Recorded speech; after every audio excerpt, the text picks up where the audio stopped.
What is up, everybody? My name is Whoopton. This is Film Study, and we're going to be reviewing Francisco's replay. He's a 1050 MMR player and a friend of the channel. And the form that he filled out, Francisco let us know that he wants to understand the roles of Chaff and Chaff Clear better. He wants to reduce his reliance on Scorpions, and he wants to know how to prioritize buying units versus promoting the ones he already has. How this works is I'm going to review the replay, I'm going to offer tips along the way, and then I'm going to take over a round or two at the end to see how we could have done things differently. So let's take a look. So I want to see Farseer or Supply. Nice. I think this is a solid lineup. You know, having the Fangs and the Stormcallers I think is a great starting position to be in. You know, I think it's perfectly okay to have your Stormcallers positioned like this. You know, I would like to see you a little bit more aggressive with your positioning. Not only with your Stormcallers, but your Fangs as well. You know, just have them a little bit higher. But that's more of like a preference thing. If it's more comfortable for you to have them back, then I totally understand. But you have the advantage here, absolutely, with Stormcallers going into Tarantulas. Stormcallers are amazing into Tarantulas, so as long as you can just make sure that his Crawlers don't kill your Stormcallers, you absolutely have the advantage.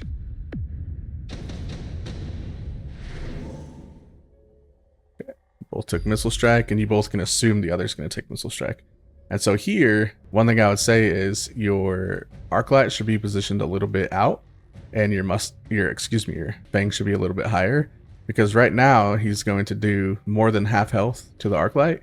He's going to kill some Fangs, and he's going to kill all of your Stormcallers, just from one Missile Strike. But if you had it spread out more, he would only kill your Stormcallers. The other thing to this is, I think it would be acceptable if you shield, because you could shield, you have 400 supplies, so you could shield and add 2 things to Chaff. So you can shield and add Chaff, or you can shield and add an Arclight and, you know, something like Crawlers or something like that. Scorpion. Okay, so in the form you said that, you know, you're too reliant on Scorpions. Well, you dropped one in round 2, bud. I would say definitely don't drop a Scorpion down right here. You have the advantage with Stormcallers. You're perfectly fine into Tarantulas with Stormcallers. So I would take advantage of that more. You know, instead of building the Scorpion, I think you should have built out your board more with Chaff, Chaff Clear, and even throwing down another thing, Stormcallers, I think would have been acceptable. Not a Scorpion, though. Definitely don't want to see you putting that down. I think it's important to build out your board more. Okay, so you got another Scorpion, and you both chose Intensive. Okay, so right here, I think it would be acceptable to sell your Farseer, because you're putting all your supplies into Scorpions, but you have no Chaff. Because I mean, personally, I wouldn't go into Scorpions this much this early. You know, it's really, really top heavy. You don't have the foundation to sustain that. So you might win this round just because it's a level 2 Scorpion. But going forward, the more Chaff or the more Tarantulas he has, it's just going to be, you know, difficult for the Scorpion to clear. Because he's going to be asked to clear the Chaff as well. So not only does he have to kill the Tarantulas, but he's going to have to kill the Chaff.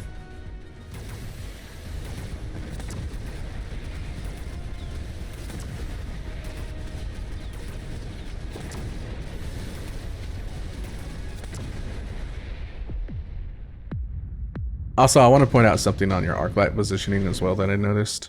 I don't think this is a good idea to throw your Arclight right here, because you know for certain that this Arclight is going to latch onto this Tarantula, and this Arclight is going to latch onto that Tarantula. And so if you place your Arclight right here, then you know that it's going to latch onto this Tarantula. And so it's just not going to do any Chaff clearing.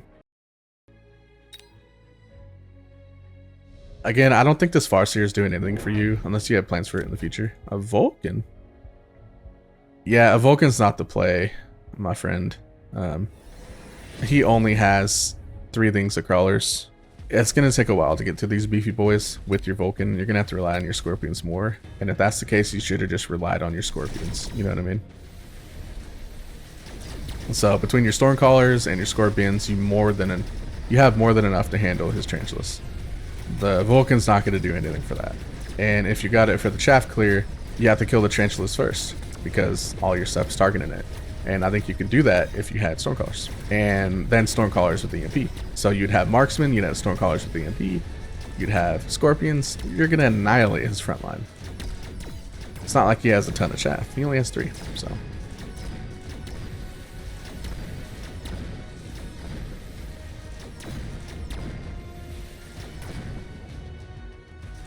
I don't think Vulcan was the answer. That was, you know, really expensive. So you spent what, 200 to unlock the Vulcan, plus an additional 400 to buy it. And then in rounds 2 and 3 with the Scorpions, you spent 450 on the second Scorpion because you placed it down and upgraded it, and then you spent 100 to unlock it plus 300 to place it down. So you spent 850 on Scorpions in the second and third, and then you spent 600 in Vulcans in the fourth. So that's a lot of money on 3 units, and it's just not gonna work out very well.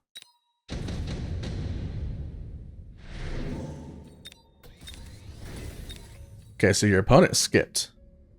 That's very interesting because he's a giant specialist, so I would have expected him to throw down a giant and get barrier. But now that you're offered barrier and you already have the Vulcan, then I expect you to get barrier on the Vulcan.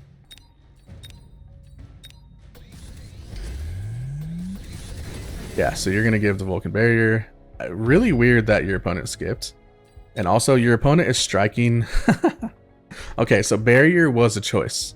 He doesn't know for certain that you're going to take it, but he can have an idea that you might. And even the possibility that you take it, the only giant you have on the board right now is your Vulcan, which means if you did take it, this is the only area that he cannot hit with a strike. So he 100% should have hit right here. And then as far as you're concerned, I would like to see you take out the Crawlers instead of the Mustangs, because the Mustangs are going to sit behind the Tarantulas, not the other way around. I understand this. I understand going for that. If you thought he was going to shield this side.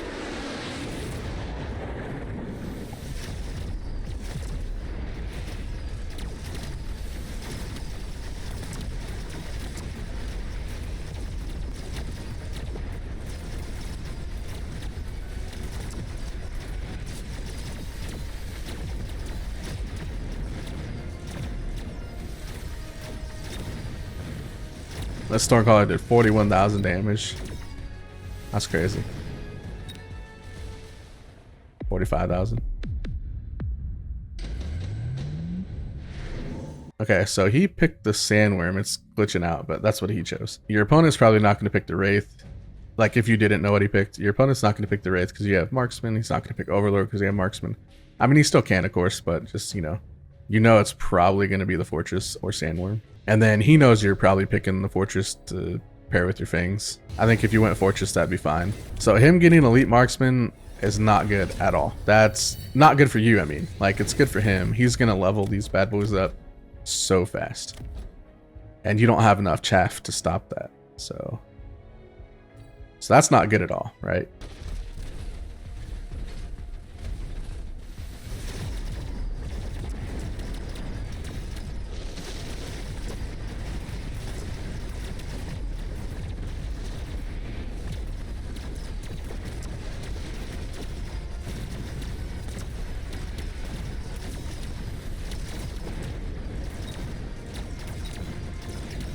Man, they're just leveling up. That's so unfortunate.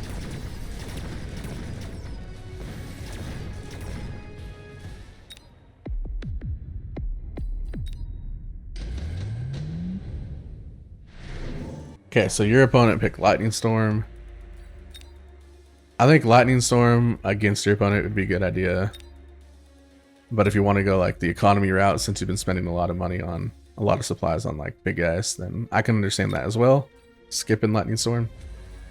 I wouldn't go. The thing with intensive training here, you already have one. If you go another thing of intensive training, you're only going to give it to your expensive stuff. So it's just going to set your economy behind even further. And so if you keep giving your big guys, levels, they're just going to get eaten alive by his elite marksman because you won't have anything in front of it to stop it.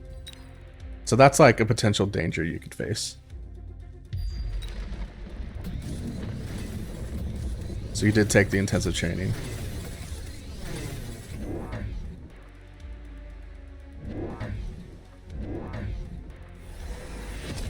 You dropped down another Vulcan? Wait, you dropped down Farseers? I would love to know your thought process behind that. Because you didn't get radar, you didn't get EMP, you didn't get anti-missile. I'd want to know why you dropped down the Farseer, because they're 300 cost units. Why not just drop down more Scorpions at that point? Unless you're worried about like wasps or something? I'm not sure.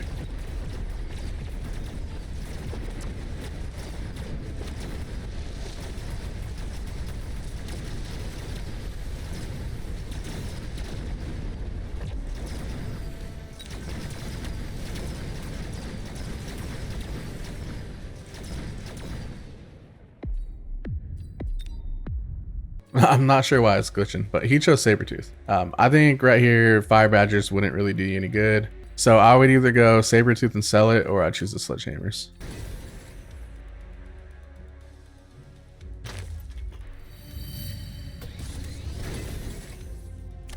Your opponent went Sabretooth and he's just chilling with it. I think you could take out his Mustang since he hasn't shielded them. And you could also take out his Crawlers. He's definitely not going to shield them. So I would have taken out his Crawlers, because that seems to be what your problem is anyway.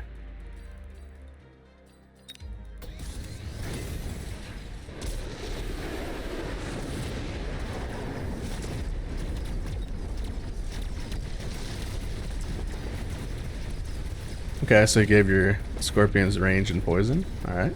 I think you could consider going poison or acid and double shot, because your Scorpions are significantly outranged by his marksman anyway, and his worm is coming to you. So if you had acid and double shot, I think you would kill, the worm a lot faster. You'd also kill his tarantulas a lot faster. Yeah, not a lot of good options, so let's see. Yeah, I think you'd probably just skip or take redeployment if you needed to redeploy something, but honestly I think skipping would be okay. Still not sure what you're doing with the Farseers.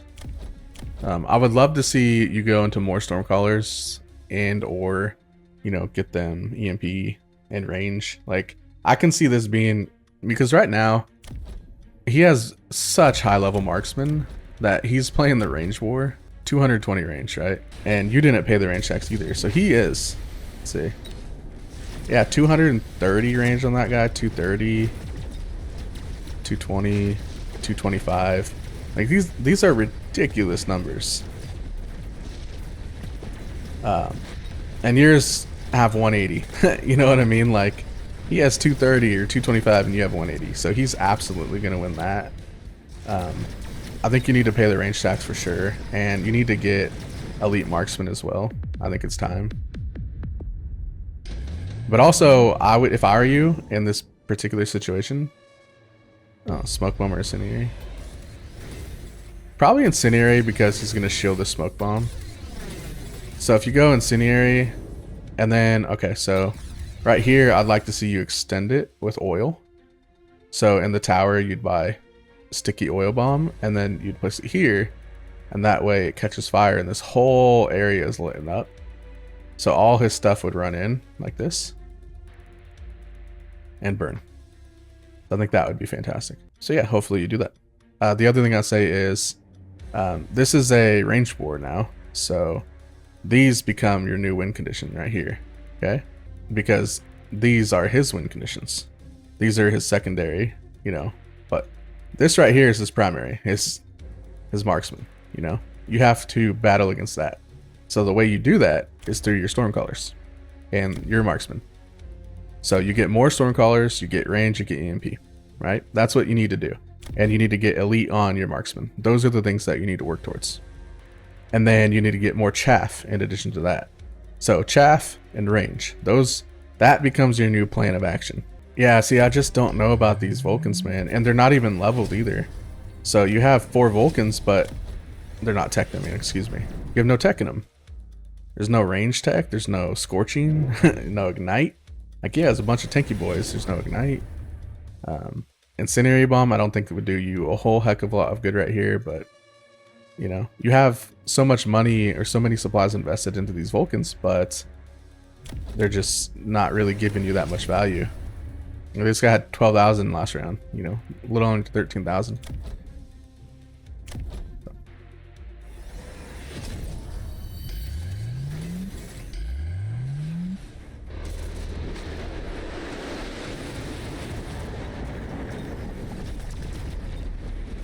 Alright, I'm curious to see what this Farseer does.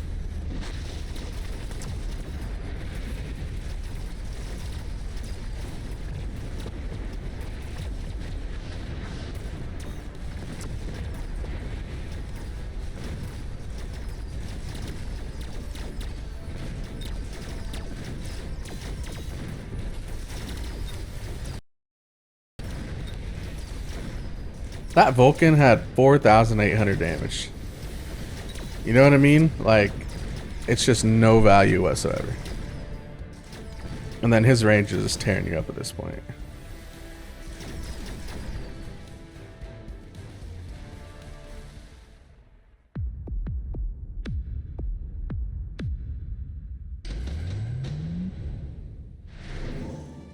You gotta go advanced aiming system. Okay, so your opponent absolutely should have taken advanced aiming system. 100% of the time, he should have taken advanced aiming system, and the same as applied to you as well, in this particular case. And the reason is because you guys are in a mirror match. He has 2 Stormcallers, you have 2 Stormcallers. He has carry marksman, you have carry marksman for the most part. You still need elite, but that's probably what you're going to end up getting. I mean, hopefully at least. Knowing this, you have to get any advantage you can, and if you do not take the 10, then your opponent's going to take the 10. Now, your opponent did not, but that was a major mistake. And if you would have taken the 10, you would have had a bit of an advantage. And then you could have gave radar to your Farseers, and then you would have even more of an advantage. That's a 20 range difference you would have had that your opponent would not have had. You know, you get range enhancement in your tower, and maybe your opponent does or doesn't. I think he does. So you would not have had an advantage there, but you at least leveled that one out. So you still would have the plus 20 range. You know what I mean? So you absolutely 100% have to take advanced aim system here. I took barrier. I like the idea of getting wasps. Like, I see where you're coming from. They're not shielded wasps though, and you didn't shield your fangs. I think instead of getting 3 packs of wasps, you could have shielded your fangs and got like EMP on your Stormcallers or more fangs, for example. I do like, you know, wasps sometimes though. Oh, and you know what's going on here? You know that he's probably going to shield this, right? He shielded his Stormcallers last time. So knowing that, you should have taken out any of these. I would have taken out this, or this.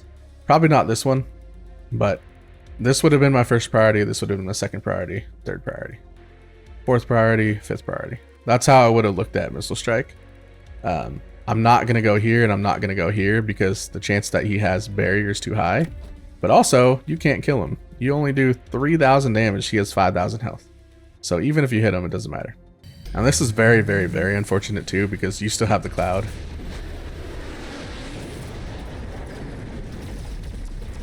It's still winnable though. You can still win this.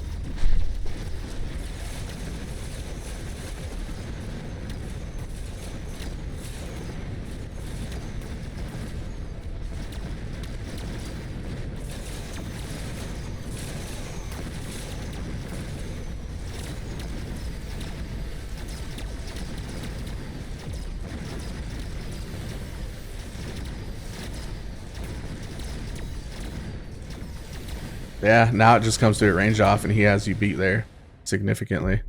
So you won the initial front, you know, you just lost the range battle.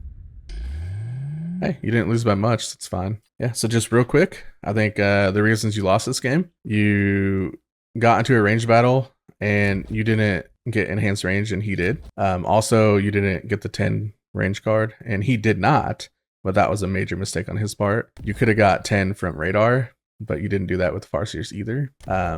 You know, you're 1-0 in upgrades while your opponent is 2-2. Like, he has all the advantages over you. Kind of like a worse composition, but better in the advantage department. You know, you don't take care of his anti-missile. You have no anti-missile defense at all. You know, you didn't get EMP for his field maintenance. So there's a lot of things that you could have done differently. But anytime it's late game, now I like doing it even as soon as like round 5. But when it's late game, 100% of the time, unless you have like a very melee heavy composition, you're going to want to pay the range tax. And your opponent did, right? And it gave him a big advantage at the end game. Also, you're going to want range on your Stormcallers, right? You have 180 right now. If you pay the range tax, you'd be at 195. If you got the card, you'd be at 205. If you got radar, you'd be at 215. If you bought range, you'd be at like what, 255, something like that, something crazy like that. But instead, you're not. Your opponent's at 235. So he significantly outranges you. So I think you can give him the kill shot in round 10. So I'm going to take over as you.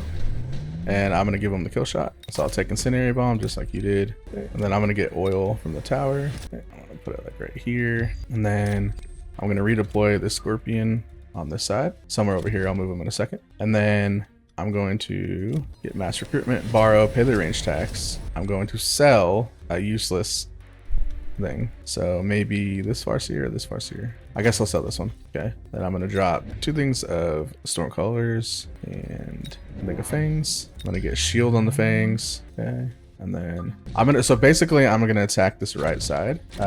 That's what I want to do, and then we're gonna give them EMP and range as well, and then we're gonna put missile defense here. Okay, so something like this. I wish I had more money so I can get upgrades in the tower, but it is what it is.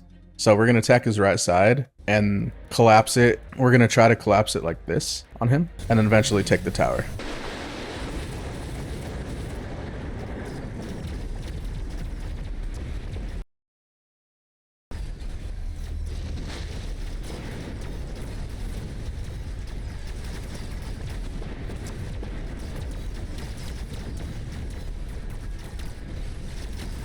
I mean, it's awesome we still have that shield. That is so fantastic.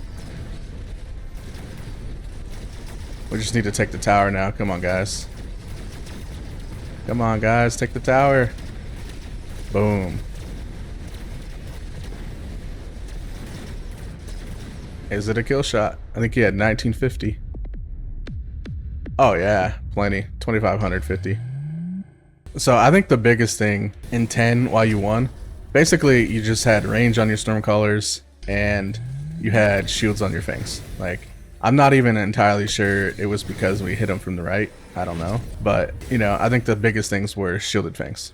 In this round, you have smoke, which is unfortunate because he doesn't have fire. But I'm going to go ahead and take it over and see what we could do. Okay, I'm getting an advanced aiming system, 100%. 100% is a must. You're going to borrow, you're going to pay the range tax. Okay. And then you're going to sell one of these Farseers because they're kind of useless right now. You could even say, hey, I'm going to get radar for the extra 10, but right now we're fine. We're going to get range on our Stormcallers, and we're going to get elite marksman on our marksman. We're going to get shields, and we're going to get more fangs. And we're going to place them a little bit back, just so that they have to, you know, walk up. See? And then we'll get missile defense. And then we'll missile strike his middle. Yeah, we'll take out one of these crawlers, I suppose. And should we redeploy anybody? Why don't we redeploy this bad boy more on the right side? Okay, let's go ahead and do something like that. The important thing is just giving the fangs shield and putting a little bit further back so that, you know, they can run forward. They're not going to die in the initial attack. And then we gave your marksman range, of course, and your stormcallers range as well. We didn't give them EMP though. Maybe that would have been the play, but you only have 2 of them right now and it's round 11, so I didn't do that. Around 10, I'm pretty sure we did. So we'll see if this works out. It might not, I don't know.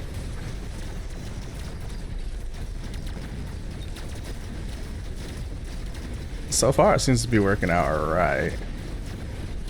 Yeah, that seemed to be pretty good. Yeah, that's another kill shot. There you go, 3,100. Almost 3,200. So, yeah. I mean, you absolutely had opportunities. I think you could have won this game in 5 or 6 rounds. You know, had you played your cards right, because he went way too heavy into tarantulas, and if you counter that, it was GG, you know? And he didn't have any missile defense. I have no idea why, but he just did not want to build missile defense. As far as Chaff is concerned, there's no hard and fast rule on how much you should build. Some games you'll need more, some games you'll need less. But what you're looking for, what the goal is you want your Chaff to last long enough so that your important stuff can hit his important stuff first. That's the goal of Chaff. So you need as much as you need, essentially, to accomplish that. You know what I mean? So there is no hard and fast rule on how much exactly you should have. But if you're looking for a general guideline, I would just look at, you know, the round plus 2 or 3. So right now we're in 10. So if you plus 2 or 3, then that would be about 12 to 13. So that's how much Chaff, you know, just in general, I would say you should have. Now that might be less or more than what you actually need. If you need 16 to accomplish, you know, making sure that his marksmen don't hit you, well then that's the number you need. And if you can accomplish that with 7, well then that's the number you need. You know what I mean? The important thing though is just to make sure that your Chaff lasts long enough so that his carries hit it while your carries hit his carries first. The other thing to that is you want to make sure that you layer your chaff. So in an ideal world, you'd have 3 layers of crawlers and, 3 layers of fangs. Yeah, just like I did in round 10, where I put, fangs over here so they would be later arriving. Then we layered it. So we essentially layered it. So that became your first layer and this became your second. And it was these, later arriving fangs that allowed us to kill him because his marksmen were stuck hitting these guys right here. And so what I like to do is I like horizontal crawlers with vertical fangs behind the tower. So that's kind of like a staple that you'll see me do. And then I like having crawlers in the back, middle, and in the corners. You don't always have to do this. It's just something I like to do. If you do this, make sure you put it, I would say 2 to 4 spaces in. And the reason is because if they put anything that can clear chaff on your flanks, you want to make sure that you could put something in between your chaff and whatever their chaff clear is. So if they dropped a Vulcan there, for example, you could put a Rhino there to stop them from just killing your chaff. And then outside of that, later game, you might want to add another thing of fangs right here. And then obviously you're gonna, do whatever you want to do in the center. You might add a thing of fangs or crawlers on the side. It's totally up to you, but just do your best to layer it. And at the very minimum, you want to make sure you at least have 2 layers of each. So you'd have 2 layers of crawlers, 2 layers of fangs. That way they're hitting at different times, different places, yada yada. And then going back to why I like vertical fangs and horizontal crawlers is because not only are the fangs later arriving, which is perfect, but also if they drop something down like wasps, or they drop a wasp swarm in your back, your fangs will defend that pretty nicely. And if your opponent has a lack of fire on the board, like incendiary bomb, then shielded fangs are something I would absolutely look into. So anyway, just thought I'd, go over chaff a little bit, since that seemed to be one of the questions that you had. All right, Francisco, good job overall, man. Thank you so much for submitting the replay. Things I would work on, don't place a scorpion down in round 2. Build out your board instead. And I think you could have absolutely taken advantage of Stormcallers this game. I think the biggest thing is just making sure that you have a win condition and then you support it instead of dropping any supplies on the Vulcans or even the Fortress. I think if you just would have instead invested it into your Scorpions and more Chaff and Stormcallers, I think you would have won. And Marksman as well. Your win condition doesn't have to be a single unit. It could have been a combination of, hey, I'm going to have Scorpions as well as Stormcallers, as well as Marksman. It's a 3-unit combo, in addition to your Chaff. Like, whatever it is, just have a plan and carry out that plan. I would be careful of wasteful spending. And so my advice would be to build out your board, invest more into Chaff, layer your Chaff, and, don't feel bad if it's not perfect or you don't think you have enough. Like, it happens. Every game's going to be different. The most important thing is to just do your best to support your carries and, give your chaff clears enough time to do their job. And outside of that, I thought you did a really good job choosing cards. Outside of like round 11, I think 1 through 10, you did a good job. Anyway, Francisco, thank you again for submitting the replay. I hope I was able to help you a little bit. If you're watching this and you have a replay that you want me to review, you can submit it in the forum that's found in the description, or you can tag me in the official Discord. If you've already submitted one and I haven't gotten to it, go ahead and resubmit a new one. Every time Mechabellum updates the game, even if it's just a really small update, the files are expired. And even though you can technically open them, they often have different results every time. And so they're not trustworthy anymore, let's say. So if I haven't reviewed it yet, it's likely because it is expired. So go ahead and submit a new one. And sometimes I just won't get to it, but I try my best to get to all of them. So if you enjoyed the content, consider subscribing. I'm Whooped. Thanks for watching. This is Mechabellum, and it's going down.